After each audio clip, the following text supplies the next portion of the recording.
So in a previous video, we talked about the word progressive and what that means in a reenactment context, because it's very different from what the majority of people may assume the word to mean. Well, in this video, I'd like to talk about another word that I realize I use an awful lot on this channel, but for those individuals who are outside of the reenactment hobby, it may not make any sense at all. So really, I should have made this video a while back. That word being Farb. I describe things as Farby, Farb, all the time. What does that actually mean? Well, simply put, in a reenactment context, something is Farb when it is inaccurate, when it's inappropriate to the time period being displayed. If, for example, right now, I normally, as you're all well aware, have to wear glasses because I'm kind of blind right now. I can't even really see the little screen next to my camera that's, showing the display right now. So I'm just kind of hoping that this video looks good in the end.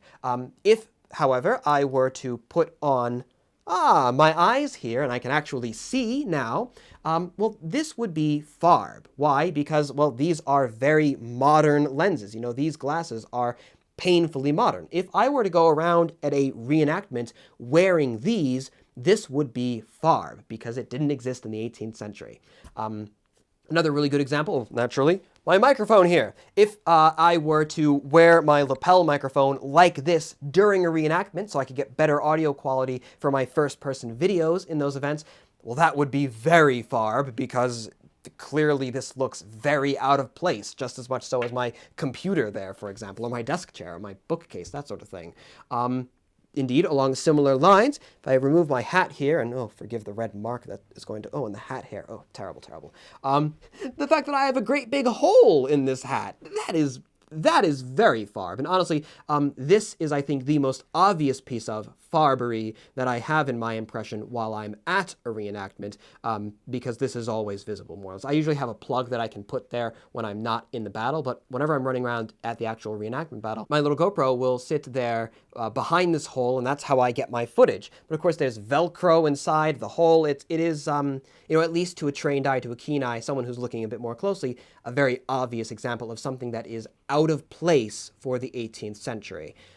I hope that the majority of people will forgive this faux pas in that it does, I think, help to promote the reenactment hobby in general in providing those first-person videos. I think that we get more out of it than is taken away, just so long as it's not too terribly common. If everyone in the 54th was running around with something like this, that might be a cause for concern. But, one guy, I don't think it's the worst concern, but I know that there would be people out there who disagree with me. But I do acknowledge, this is ridiculously Farb. And the important thing when it comes to inaccuracies like that, when it comes to Farberies, such as this hole in the hat, is that when I'm talking with the public, I don't try to pass it off as something that is accurate. That I don't say, in the 18th century, all the time people would cut perfectly round holes in their hats because it helped it helped to keep the hat dry. Yeah, that when it rains, the water can pour out of the hole, and it helps to keep the thing dry. That's why I have that there. It's appropriate for no. If I'm going to try and BS an answer like that and make up an excuse for something that is inaccurate, that's when it becomes a problem in my eyes. What I usually, if people in the public do ask, like, hey, is that a hole in your hat? Oh, yeah, I keep a camera up there, I do a YouTube thing and whatnot. I just fess up to it, admit, like, oh yes, this is inaccurate. That way you're not passing off false information. And again, I try to keep it plugged as much as possible because every reenacting impression is going to have Farb to some extent. It's impossible to avoid, really is. But to try and limit it as much as you possibly can. Another good example, for example, inside my hat, there's a little piece of tape there that has BF 54th. That way if I lose the hat or if it gets lost in a great big pile of other people's hats, well, it's easy to identify, oh, okay, this belongs to someone in the 54th, so I'll run over to the 54th. Hey, is there a BF anywhere around here? Oh, yeah, that's me, that's my hat. Thank you. It's a good way to identify the material. That it's a bit of Farb, but it makes sense in a way. It's not too bad. Now, of course, there are other examples of Farbery which are much more obvious, which are less forgiving in many cases. People wearing modern-day shoes, for example, as opposed to the proper old army buckled black shoes.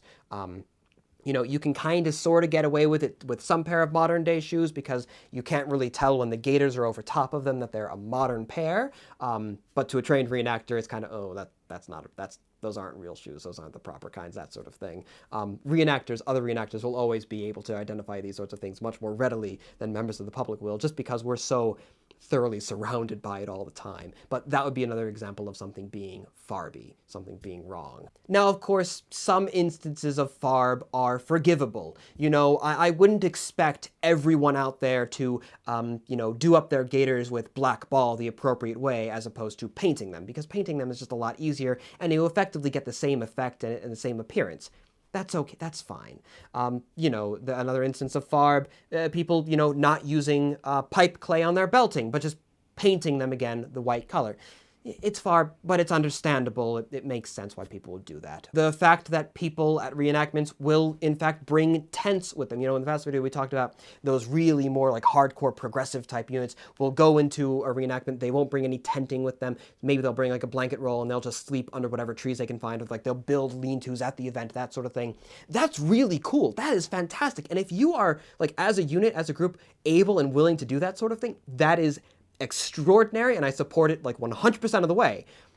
But for those other units, which maybe aren't feeling up to, being miserable every event, sleeping outside like that, if some of the guys hotel it, they drive home at the end of the day, or they get, still a period-appropriate tent, but one that would normally belong to a very large group of soldiers, and they use it for themselves, it's farb, but it's acceptable, especially considering, when it comes to those tents, having a lot of those tents for one guy when they're really designed for like 8 or 9, nothing else, it makes the camp look bigger than it really is. So, there's a place for that sort of thing too, I think. And there are always going to be little farbisms that are inherent to reenactments. It's impossible to get something literally 100% perfect in every single way. It's impossible. Unless you have a unit where every man is the exact height that they were historically, every man is the appropriate age that they were historically, as opposed to what is often the case, people being far too old or far too young, because really the average age was like, I think, late 30s or something like that. It's a very particular frame during this time period for a soldier. Unless you have a proper sized unit. A lot of reenactment units are like 10, 15 guys, 20 guys at most or whatever, with some exceptions like the 10th Regiment's of foot. That's not a regiment. That's not even really a company. That's a pretty farby number if you're running around with 20 guys on the field. But again, it's inherent to the nature of the hobby. Unless you're starving yourself before every event and dying of dysentery, you're not going to be able to 100% capture those original moments, so to say.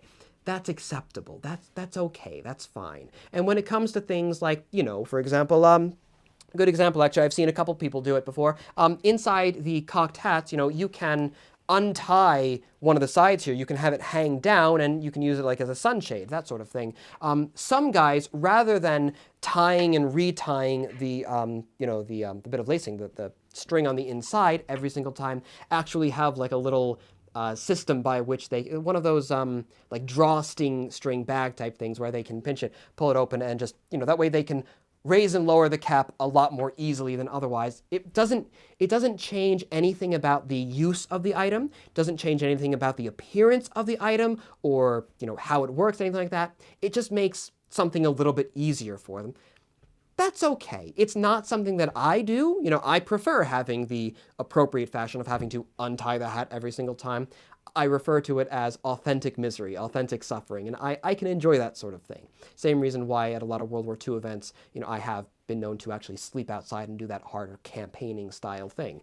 I appreciate that sort of thing, but so long as things like that are kept, again, sort of hidden away from the public, inside the hat where no one's going to see it, where it doesn't particularly matter. And so long as when you're dealing with the public, you are upfront about these things. You say, oh, well, yeah, well, that's my tent. I slept in there on my own last night. I own this one. But historically, you would be cramming 6, 7, 8 guys in that thing. But historically, of course, the soldiers all would have been a much younger or much older than they are in this image here. Historically, it would have been this, historically, things like that. So long as you're honest and you're consistent with the public, that you make the point, the entire thing, about public education above all else, educating members of the public, That is what really matters. So sometimes Farb is okay. And, if there's a soldier out there, some guy at the event or whatever, who happens to be, carrying his musket in a slightly improper way, it doesn't particularly matter. I get really hardcore into oh, that's wrong, when it comes to film reviews and game reviews and whatnot, just because it's a bit of fun. It's a way to get the knowledge across and maybe try and correct some of our bad habits. But, at a reenactment itself, I'm not going to be like, oh, sir, you're not holding your musket appropriately, because, people get tired. There's always, it's more understandable at the reenactment. It's okay. There's always going to be a little bit of Farb. I'm sorry, I'm starting to ramble. I think that's a good place to wrap this video up. So, thank you all so very much for watching. I do hope that the video was enjoyable. Thank you, of course, in particular to my ever-beneficent supporting classes on patreon.com. It is thanks to them that I am really able to continue this work so avidly, if you will. And, of course, to you, my dear viewer, thank you very much for watching as well. Of course, I am, my dear viewer, and I shall remain your most humble and obedient of servants.